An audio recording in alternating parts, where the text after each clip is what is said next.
Hi, this is Edward Troxel. Expanding a little bit on last week's tutorial, we want to look at some footage that I have actually shot with a GoPro.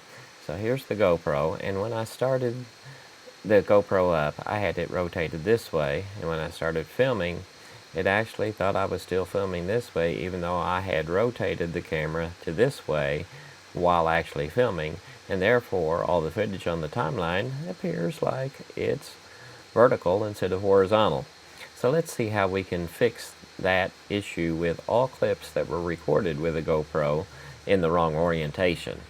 So let's take a look at the timeline first. Here we have the clip on the timeline, and you can see that it is in the wrong orientation. If we right click and go into properties, we can see that the orientation is set to 90 degrees counterclockwise. If we change this back to original, then the footage will appear correct. So let's look at the script that shows how to do this. This is almost identical to the script we had last week. We have all of our normal stuff down to my Vegas equals Vegas. Then for each track, my track, and my Vegas.project at tracks, we're looking to see, is this a video track? Now last week we looked to see if the event was selected.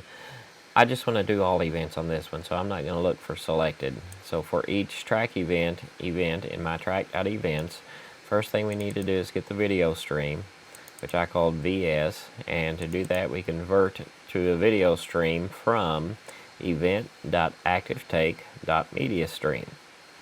And then we look at the rotation, and we just want to set the rotation to .none.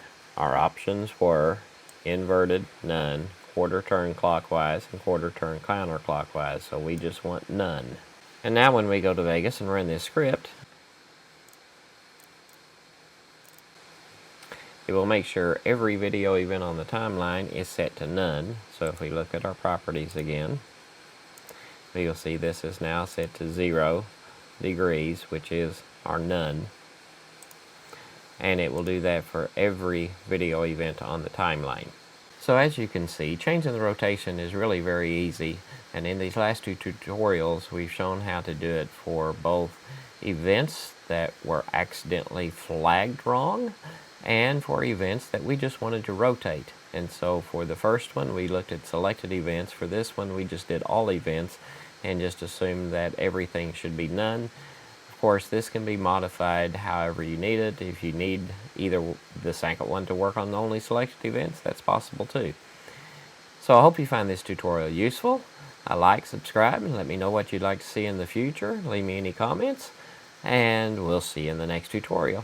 Please sign up at www.JETDV.com and subscribe on YouTube to get further notifications on when new videos are presented.